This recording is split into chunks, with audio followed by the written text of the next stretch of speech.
누가복음 15장 3절로 이제 넘어가겠습니다.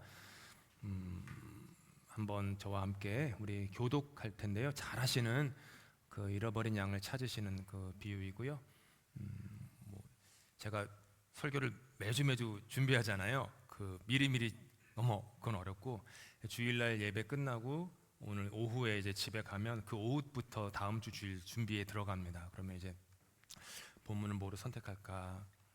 같은 본문을 또 할까? 아니면 다음 본문으로 넘어갈까?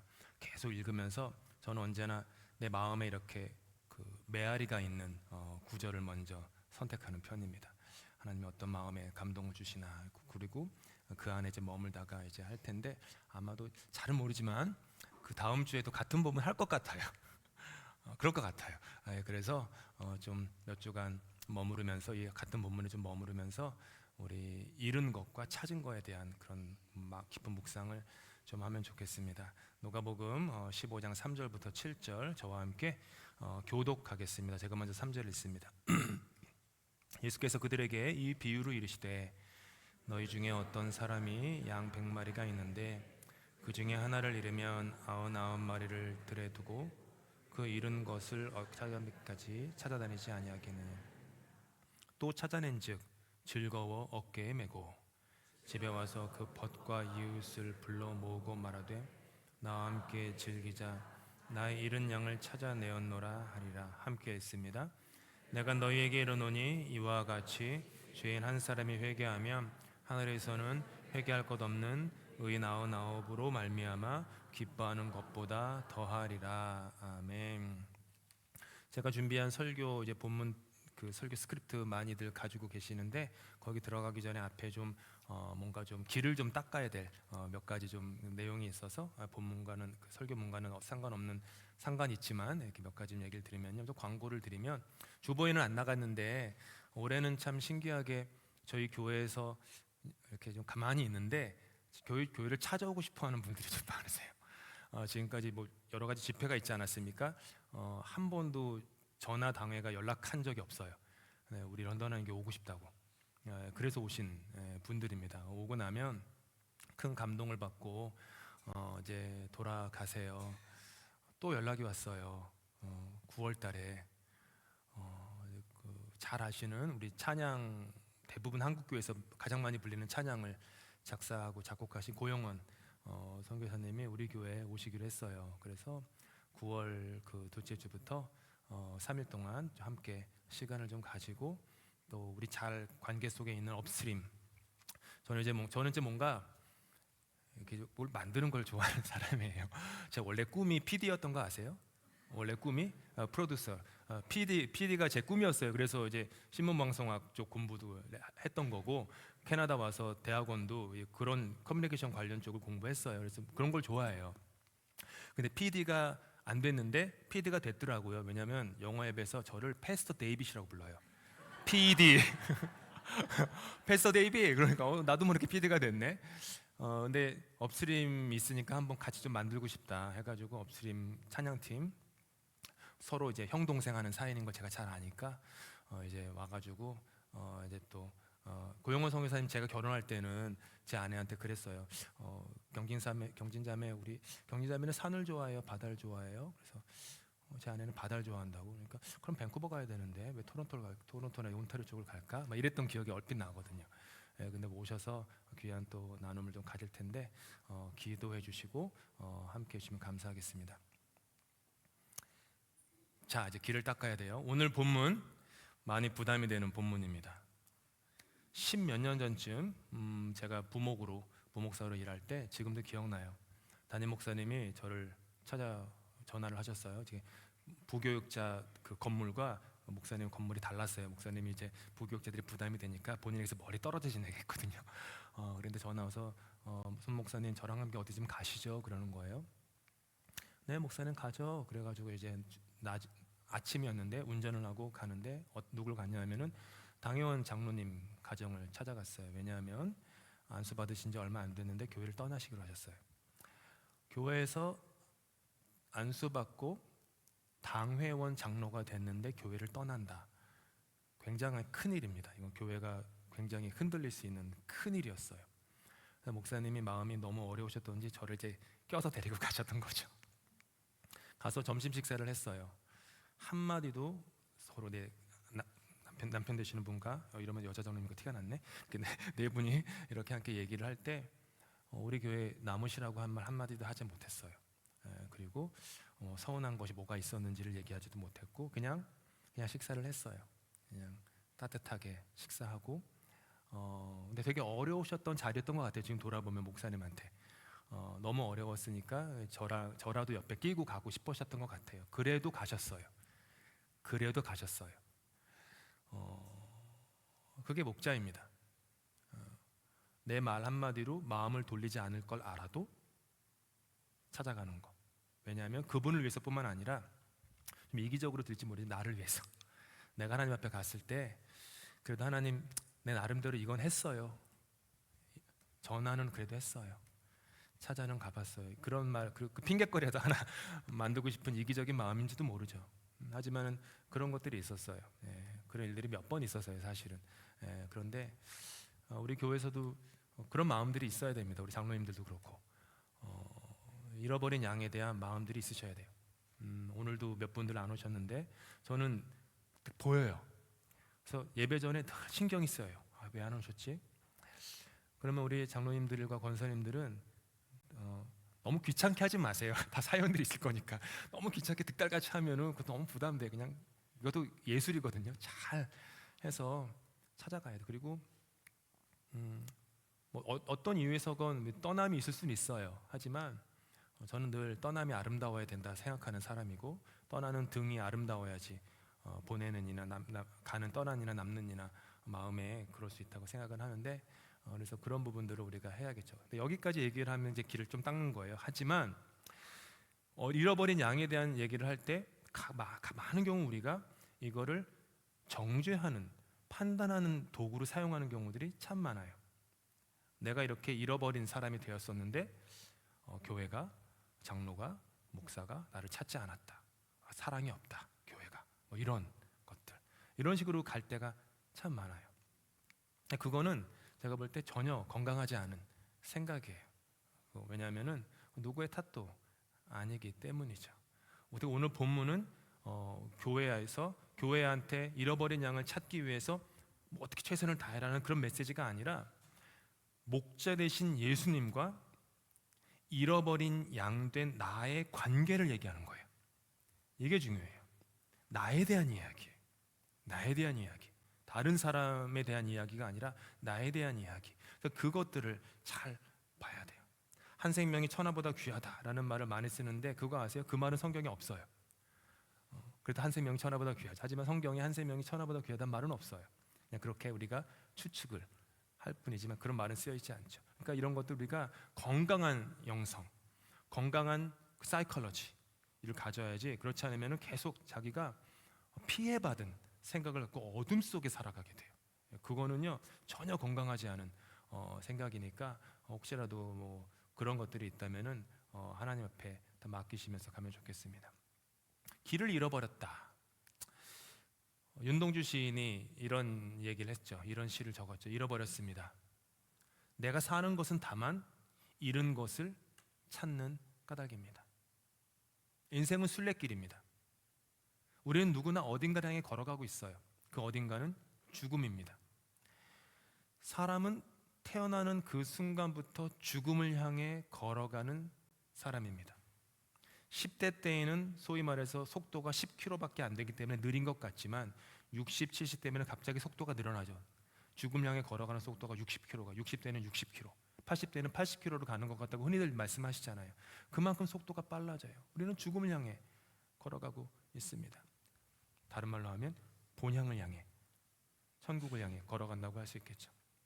그런데 이렇게 나그네 인생을 살아가다 보면 길을 잃어버릴 때가 있어요. 때로는 길을 잃어버릴 때 내 탓을 하기도 합니다. 때로는 남의 탓을 하기도 합니다. 그런데 대부분 누구의 탓도 아닙니다. 인생의 현실이 그런 것입니다. 여러분의 믿음이 매우 굳세다고 하여도 여러분은 길을 잃어버립니다. 우리의 믿음의 어떤 세기, 믿음의 크기와 상관없이 길을 잃어버려요. 인생의 현실이 그렇기 때문이에요. 그리고 인간의 마음이 그토록 연약하기 때문입니다. 어느 누구도 강한 자는 없습니다.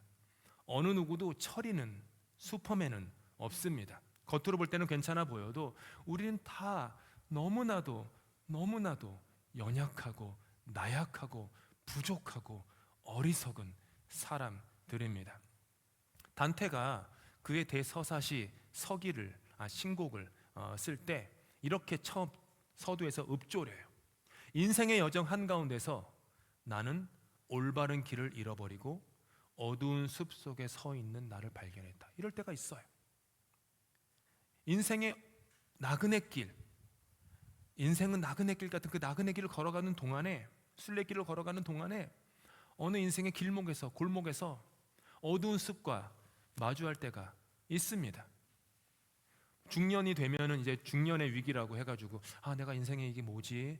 내가 자녀를 키우는 게 인생의 전부인가? 내가 이민 와가지고 보통 중년의 때 이민들을 많이 오시니까 그때가 겹쳐요. 중년의 위기와 이민 초창기 시기가 겹치는 거죠. 그래가지고 많은 이제 길을 잃어버리는 그 느낌. 근데 인생의 목적이 뭐지? 이게 인생의 전부인가? 내가 이렇게 사는 건가? 이렇게 앞으로 내가 몇십 년 산다고 내 인생의 어떤 큰 의미가, 목적이 뭐지? 나는 왜 여기 있는 거지? 나는 누구이지? 이런 생각들을 하죠. 길을 잃어버리는 거예요. 또 우리가 길을 잃어버리는 것은요, 우리가 악하기 때문이 아니에요. 고의로 어떤 목자가 싫어가지고요, 양된 우리가 길을 잃어버리는 게 아니에요. 그냥 정신없이 열심히 살아가다 보니까 그냥 길을 잃어버리는 거예요.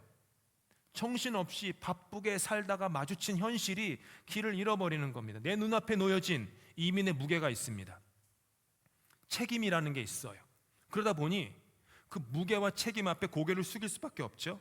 그리고 내 앞에 놓인 풀을 한 모금씩 뜯으며 살아가는 거예요. 여기 뜯고 저기 뜯고 저기 뜯고 여기 뜯고, 이렇게 정신없이 뜯으며 걷다 보는데 어느 순간 고개를 들어보니 사방이 어두컴컴한 그런 어두운 숲에 내가 서 있네.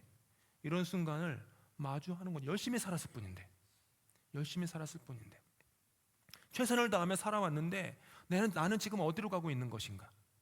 내 영혼의 쉼터는 어디에 있는가라는 깊은 탄식이 막 배어나와요. 내가 길을 잃었구나 깨닫는 순간이죠.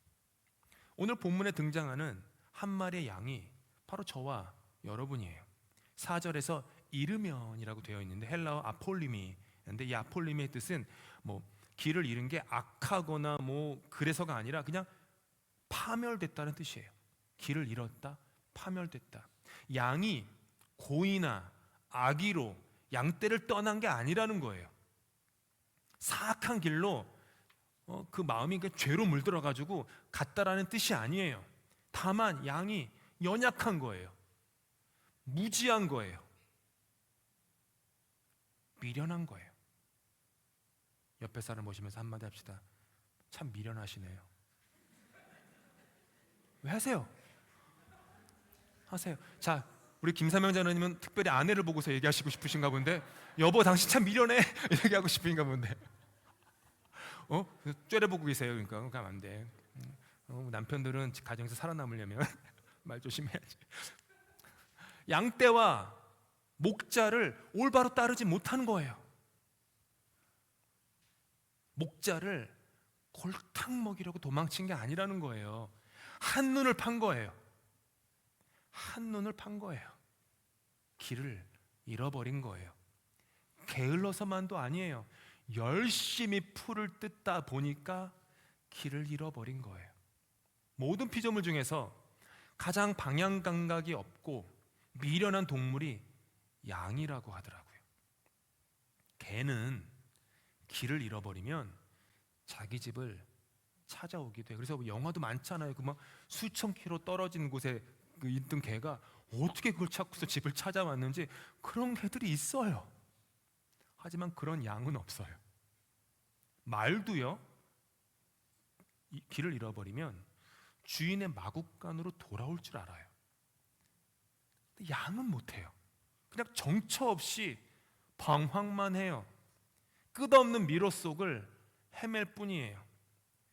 더 안 나쁜 거는 양은 내가 안전한 곳으로 가야지라는 생각조차 없어요. 내가 길을 잃었구나. 그러니까 내가 안전한 곳을 찾아가야지라고 하는 그런 의식, 이게 없을 정도로 어리석어요. 길을 잃었다라는 생각은 두렵잖아요. 길 잃어보신 적 있으신가요? 혹은 사랑하는 자녀를 놀이동산에서 잃어버린 적이 있으시다면 그게 얼마나 황망한 경험인지 잘 아실 거예요. 막 1분 1초가 막 평생처럼 느껴지죠. 근데 양은요, 이런 두려움이 없어요. 큰일 났다, 나 이제 죽었다, 이런 생각이 없다라는 거예요. 방어 능력도 전혀 없는 존재이고요, 혼자 넘어져도 스스로 일어나지 못해요. 맹수의 위협에 사로잡히면 그냥 얼음 하고서 얼어버려요. 주저앉아요. 그냥 목을 내놓고 죽어요. 그게 양이에요. 그게 여러분이에요. 이것이 길을 잃은 양의 비극입니다.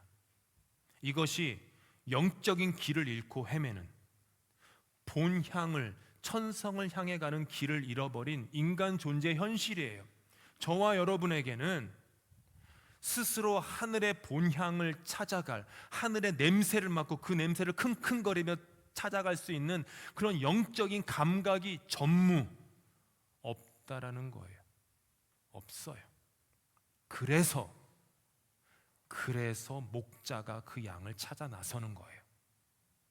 아무리 세어보아도 안전한 울타리에 있어야 할 한 마리 양이 보이지 않아요. 목자는 그 양의 생김새와 부족함을 다 알고 있어요.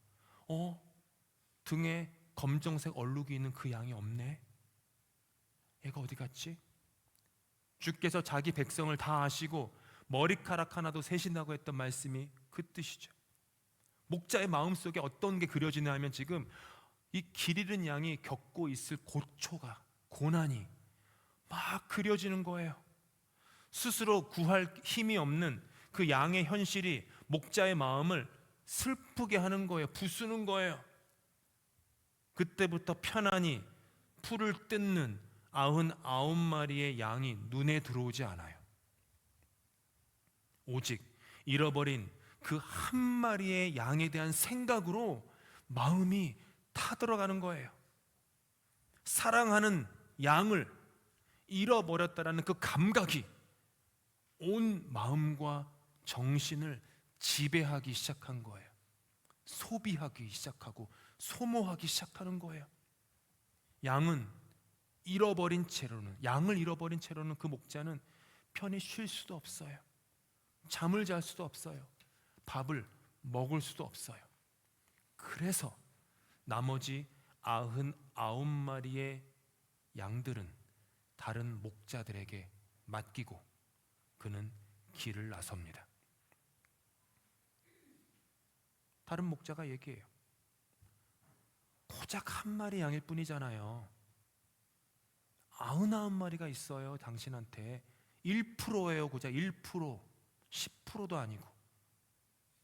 괜히 그 양 찾으러 나갔다가 이 어두운 밤에 길도 안 보이는데 달도 밝지 않은데 절벽이라도 만나가지고 다치거나 떨어지면 어떡하려고 그래. 그러지 마세요.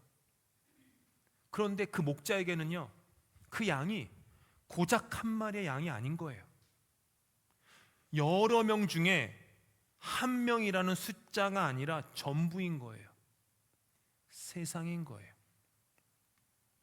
따라서 그 양 한 마리를 잃으면 100마리 중에 하나를 잃은 게 아니라 세상을 잃은 거예요. 전부를 잃은 거예요.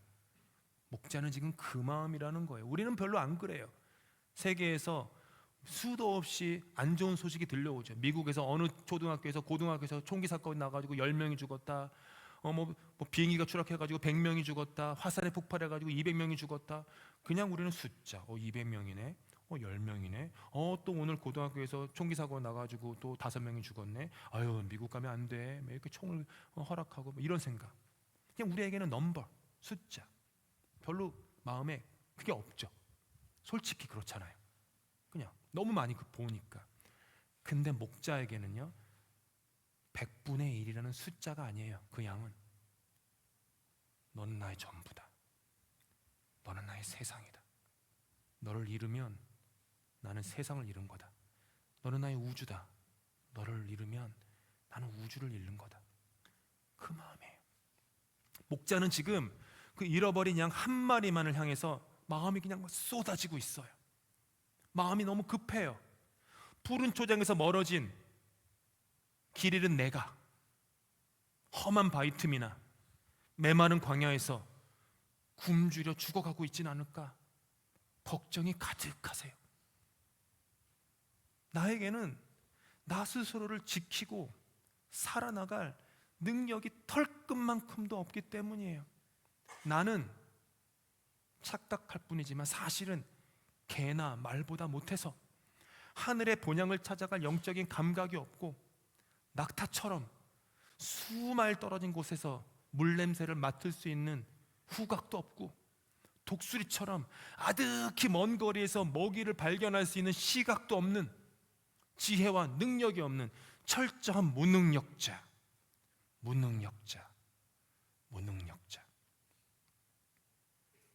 성경은 분명히 얘기해요. 그대들은 무능력하다. 그대들의 힘으로는 일말의 구원도 얻을 수 없다. 그래서 목자의 얼굴에는 수심이 가득해요. 길을 가다가 주변에 수많은 양들이 보여요. 그 양들은 눈에 들어오지 않아요. 대체할 수 있는 게 아니기 때문이죠. 목자는 아무 양이나 되는 대로 주워가지고 훔쳐가지고 울타리에 데려와서 백 채웠다라고 할 마음이 전혀 없어요. 그 양이 아니기 때문이에요. 오직 그 양, 세상에 다른 그 어떤 양도 아닌 바로 그 양만 따라가는 거예요.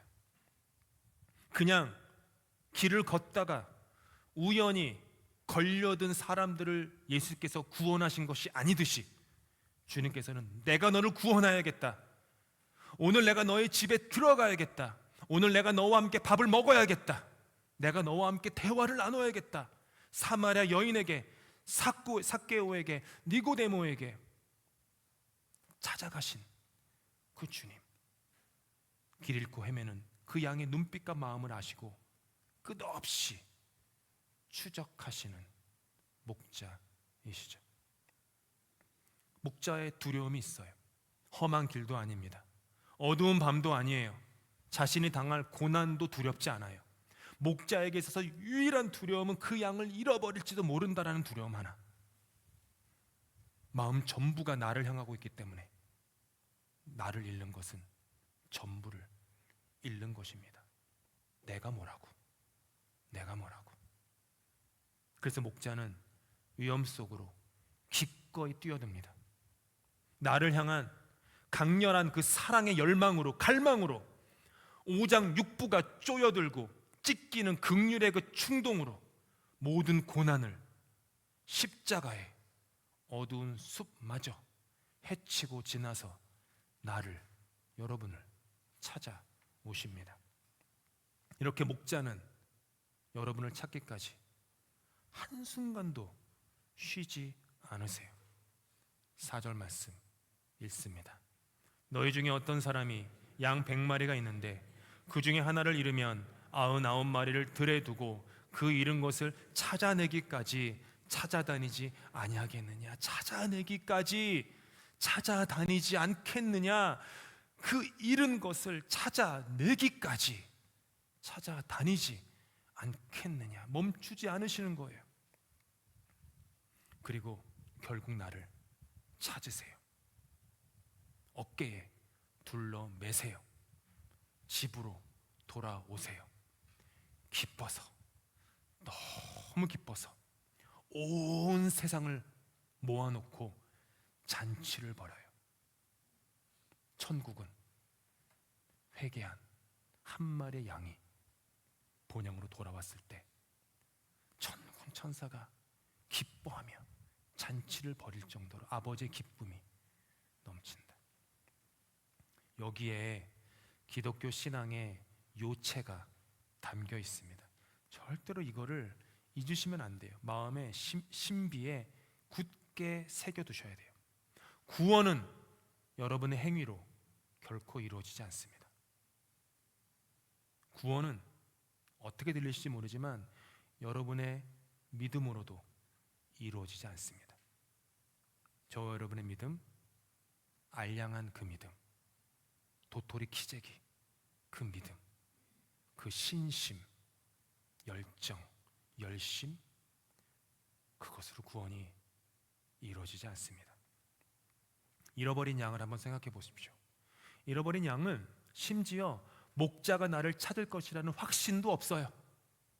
양은 그런 존재가 아니에요. 내가 길을 잃었으니까 반드시 목자가 나를 찾아올 거야, 이런 개념이 없어요. 양은 그런 믿음, 확신, 신뢰, 이런 것을 가질 만한 존재가 아니에요.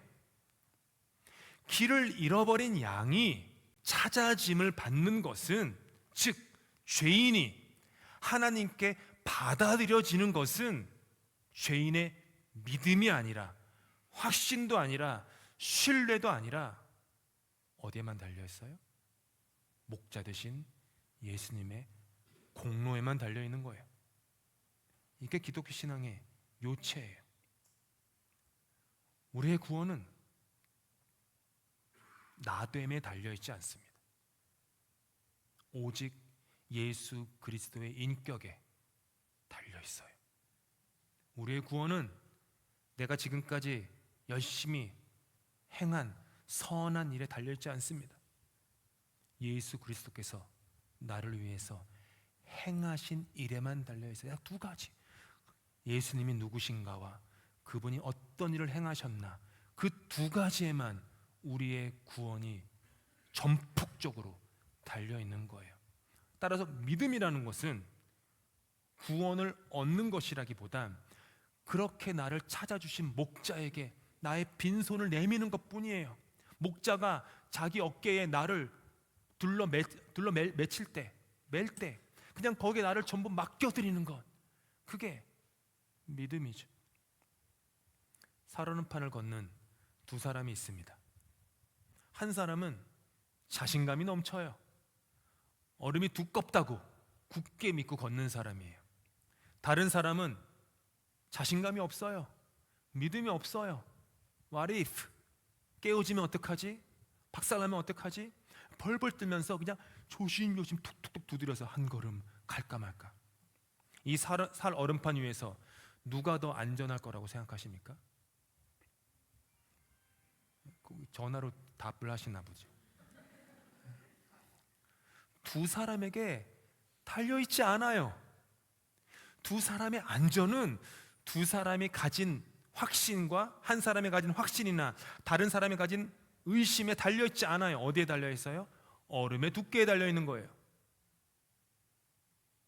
이걸 우리가 잊어버려요. 얼음의 두께에 달려있어요. 잃어버린 나를 찾아서 집으로 데려오는 것은 내가 얼마나 얼음을 강하게 믿느냐가 아니라 내가 딛고 있는 얼음이 얼마나 단단하고 튼튼하냐에 달려있다는 거죠. 내가 딛고 있는 것이 누구이냐, 나는 어떤 얼음에 내 발을 디디고 있느냐, 그분이 어떤 일을 행하셨는가. 길 잃은 양이 제 아무리 자신에게 눈을 돌려 절망하건 기뻐하건 상관이 없어요. 사탄은 끊임없이 우리를 하여금 관심을 돌리게 해요. 유일한 목자를 바라보지 마. 구원은 자이신 예수가 중요하지 않아. 너 자신을 봐야지. 너 자신을 봐야지. 네 죄가 너무 커서 용서받을 수 없어. 반대로 네가 한 일이 너무 대단하구나. 너는 예수께 칭찬받을 거야. 너는 믿음이 부족하고 회개도 충분하지 않아. 반대로 너는 믿음이 참 많고 회개도 참 많이 했구나. 너는 끝까지 인내할 수 없을 거야. 너는 끝까지 인내할 거야. 예수를 붙잡은 너의 손이 너무 약해. 혹은 더 붙잡아야지. 강하게 매달려야지. 결코 잊지 마십시오. 잃어버린 양은 스스로 제 길을 찾지 못합니다. 스스로 먹이를 구하며 목자를 기다릴 능력이 없어요. 자신을 지킬 힘도 없습니다. 양의 운명은 전적으로 목자에게 달려 있습니다. 내가 나를 구원하는 것이 아니라 그리스도께서 나를 구원하시는 것입니다. 내가 주님을 붙잡았기 때문이 아니라 주님이 나를 붙잡아 주셨기 때문이에요. 오늘 어린이 설교 시간에 우리 연우를 앞에 오가 해가지고요, 제 새끼손가락을 꽉 붙잡고 절대로 놓으면 안 돼 라고 제가 얘기를 했어요. 그러니까 연우가 절대로 놓지 않아요. 온 힘을 내 붙잡아요. 근데 제가 살짝만 이렇게 흔들면 어떻게 돼요? 풀리죠. 그 다음에 연우는 가만히 있고 목사님이 연우의 그 팔목을 여기 붙잡아 줄게. 딱 붙잡아 줬어요.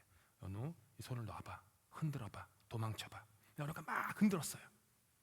못해요. 왜요? 제가 연우를 굳게 붙잡고 있기 때문이죠. 그게 믿음이에요. 그게 믿음이에요. 그게 믿음이에요.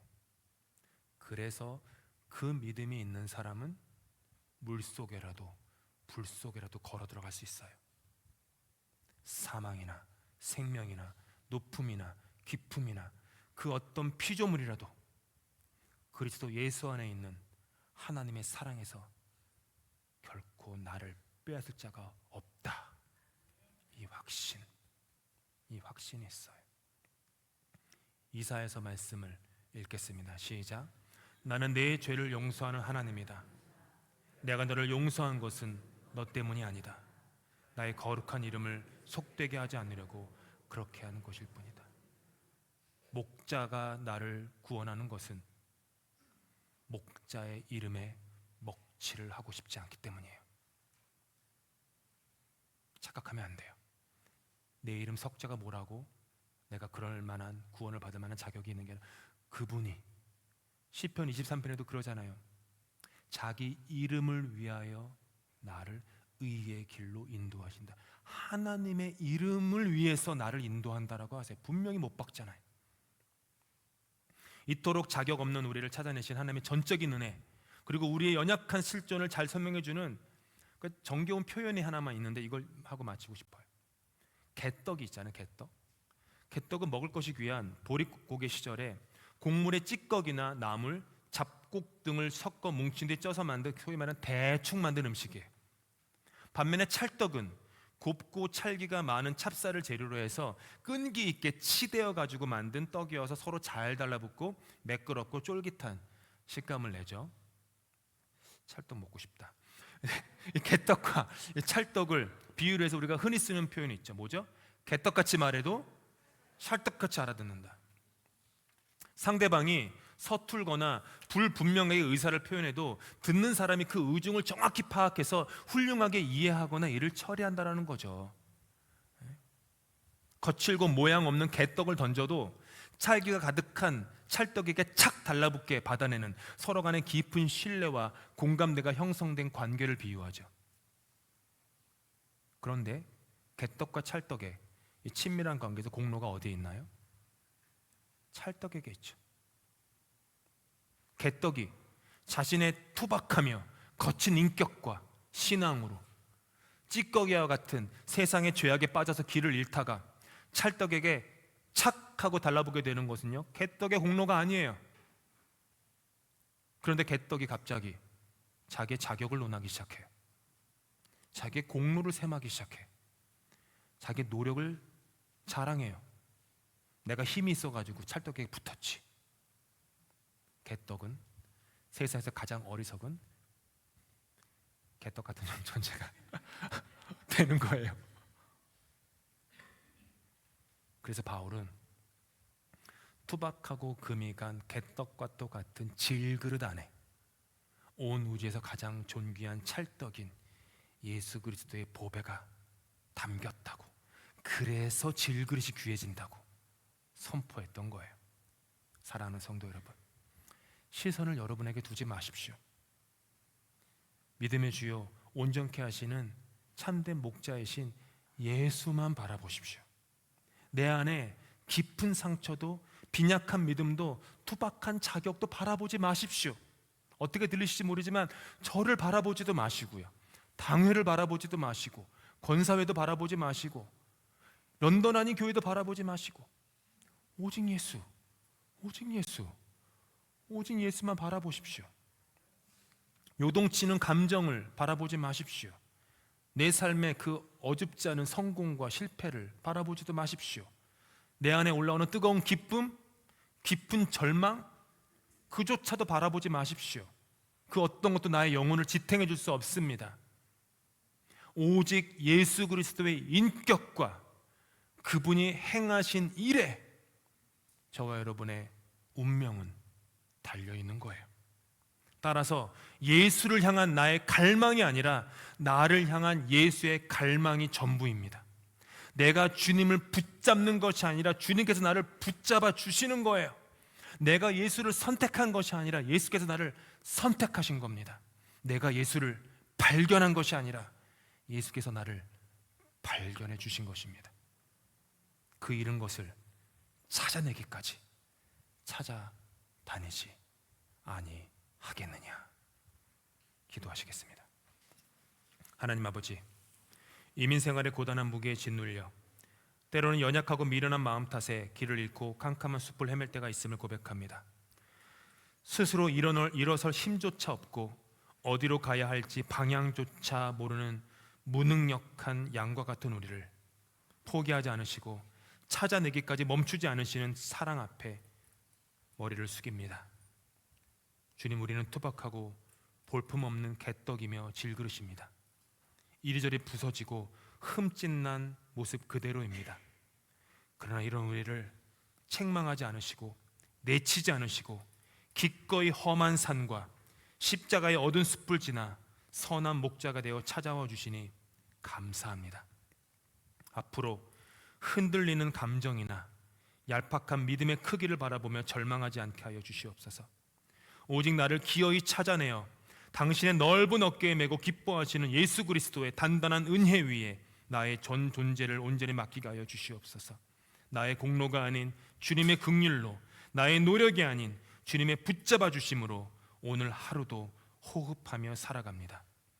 길 잃은 나를 찾아내기까지 멈추지 않으시는 그 따뜻하고도 맹렬한 사랑 안에서 오늘 우리의 지친 영혼이 참된 쉼을 얻고 다시 일어설 새 힘을 얻게 하여 주시옵소서. 우리를 찾아내어 영원한 생명의 집으로 인도하시는 우리의 참된 목자, 선한 목자 예수 그리스도의 이름으로 기도드립니다. 아멘.